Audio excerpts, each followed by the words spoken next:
The history of New Orleans could not be complete without the mentioning of its staple dish, gumbo, a stew-like conglomerate of local ingredients cooked over a slow fire. This dish itself is a metaphor for New Orleans as a melting pot of multiple different races, classes, and cultures. The development of New Orleans depended on a combination of factors. These included geography, having New Orleans situated on the Mississippi River.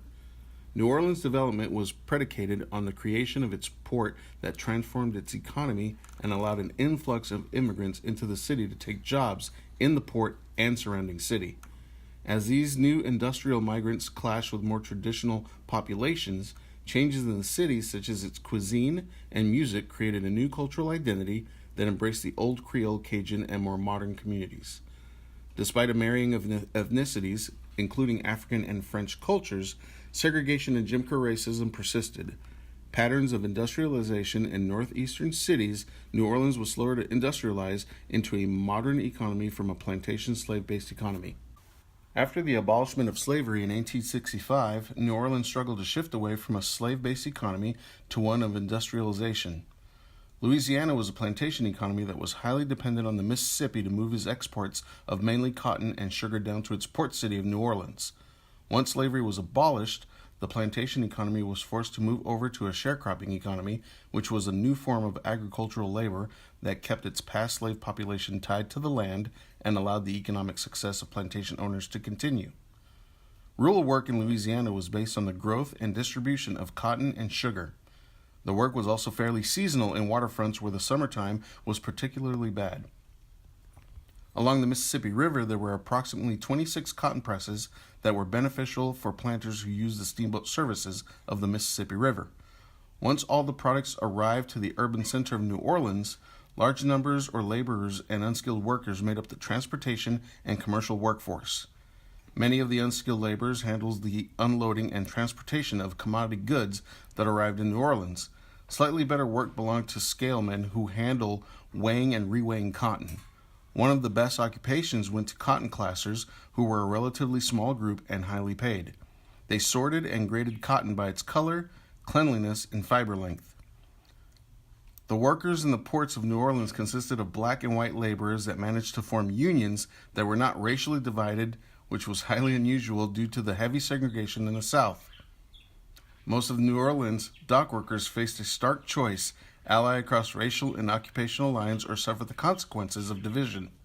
They worked together to ensure better working conditions and formed the Cotton Men's Council in the late 1880s, which shifted the power towards workers. Railroads made their appearance in New Orleans by 1880 and dramatically shifted the economic flow of the city. It diminished the importance of the Mississippi River as it accelerated the shipment process of goods by dwindling down the shipping time from a week down to 2 to 3 days. Between 1880 and 1901, exports from the southern states increased. The greater gain was made by the Gulf ports, for they increased the value of their exports by 142.7% in the 20 years that followed 1880. New Orleans was second only to New York. These ports, as Van Wert suggests, facilitated immigration of new set of immigrants into New Orleans. During the late 19th century and early 20th century, there were multiple different groups of immigrants living in New Orleans. Three of the most prominent groups we see are the Irish, German, and Italian immigrants. The 1880s, the main leading group of immigrants living in New Orleans were the Irish, with a population of 13,970. Irish and German immigrants had similar experiences settling into New Orleans society because they were considered white immigrants. Although they still lived in segregated sections separate from each other, their whiteness helped make their transition into New Orleans society smoother than that of blacks. In 1890, there were Irish living among New Orleans. Also in 1892, the first Irish American was elected as mayor of New Orleans, John Fitzpatrick.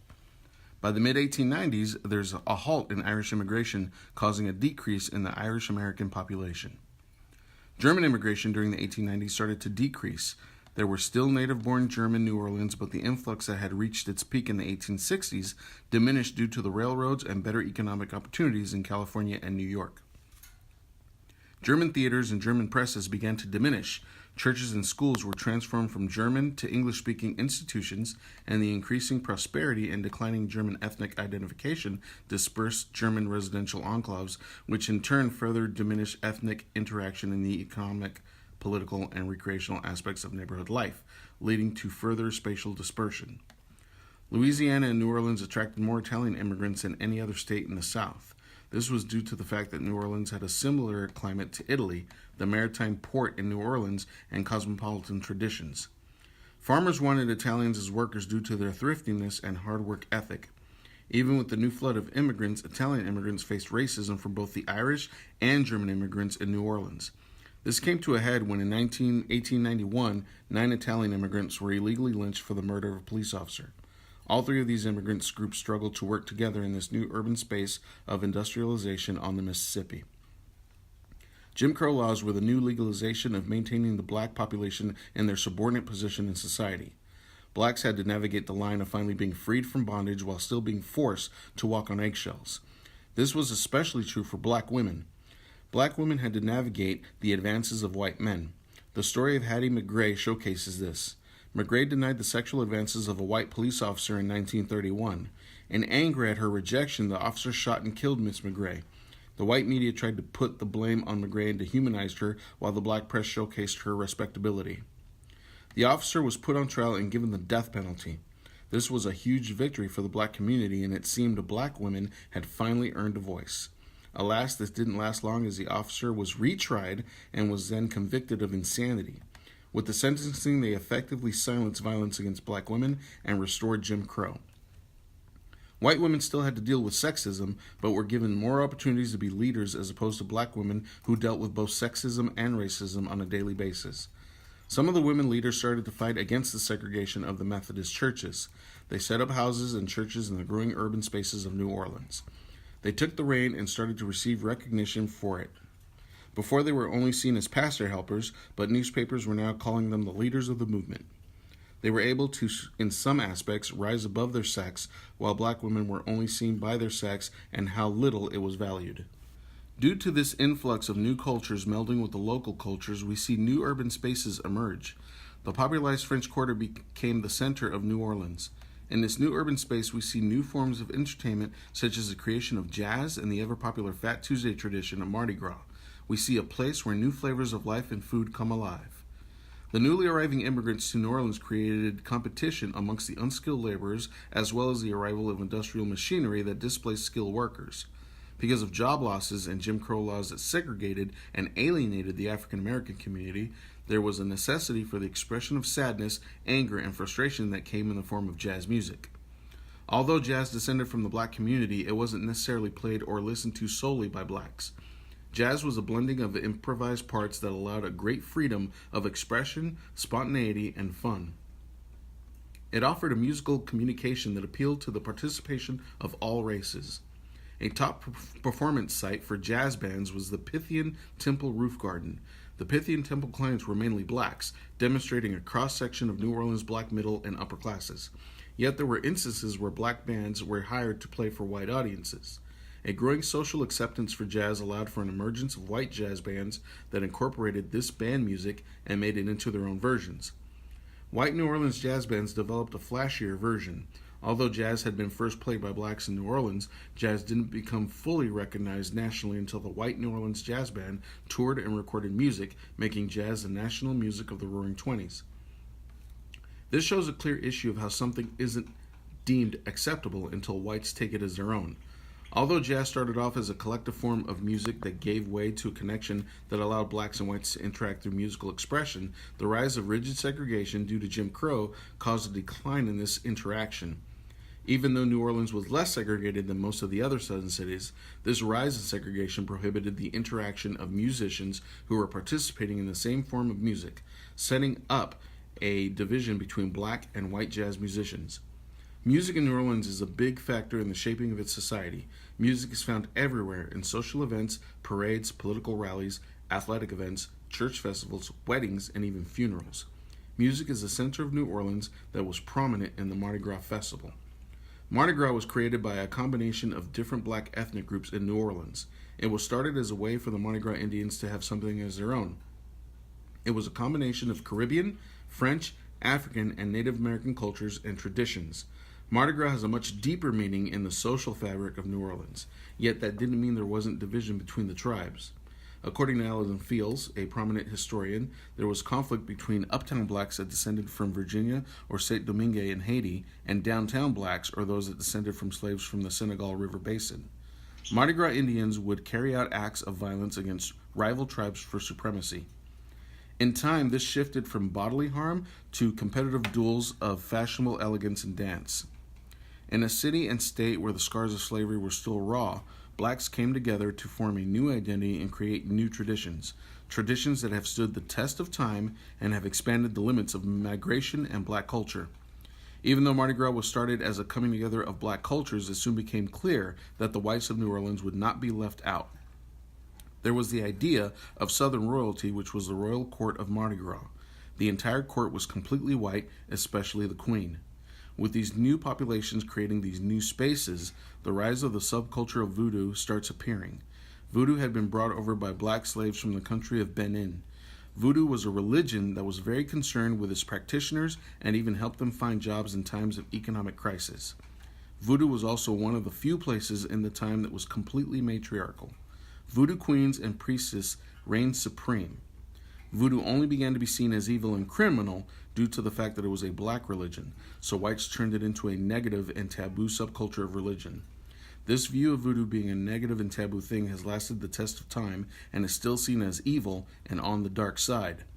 On the other side, we see a new creation of a new type of food and cooking distinctly known to New Orleans, this most important of those dishes being gumbo. The history of New Orleans could not be complete without the mentioning of its staple dish, gumbo, a stew-like conglomerate of local ingredients cooked over a slow fire. Who would have thought that the appropriation of credit for its invention would come with so much controversy? Creole and Cajun cooking have become synonymous with the best things to come from the South, and many people want to take credit for it. The French, the Africans, the Spanish, the Mexicans, and perhaps even some other races feel as if they have had a hand in the pot.